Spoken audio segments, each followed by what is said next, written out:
I'm Hannah Lee, living with my 8-year-old son, Noah, in a small apartment in Boston, Massachusetts. I work as a waitress at a diner, earning just enough to get by. Noah loves reading and was selected to join his school's book club, but he needed a new set of books costing $50 to participate. On a freezing evening in February 2025, I realized I couldn't afford the books after paying the gas bill. I sat in our living room, watching Noah read a tattered old book, my heart aching at the thought of him missing out on the club. I thought of my uncle, David, a retired teacher who lives nearby. He adores Noah and often reads stories to him. I called him, my voice shaky as I explained the book club and the books Noah needed. Uncle David laughed heartily. "Hannah, don't worry. I have an old set of those exact books at home. I'll bring them over tomorrow."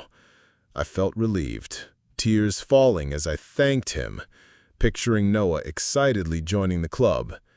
The next day, Uncle David arrived, but without the books. Instead, he said he'd given them to a friend's son because they needed them more. I was stunned.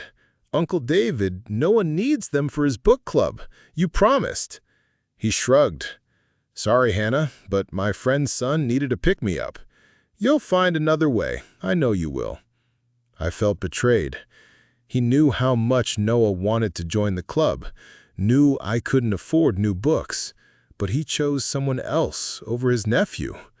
I stammered, "Noah will be so sad." He just patted my shoulder. "You'll manage, kid." I stood there, tears falling. I returned home, devastated. I couldn't afford new books, and the book club was starting soon. I watched Noah read his tattered old book, tears falling. Noah hugged me.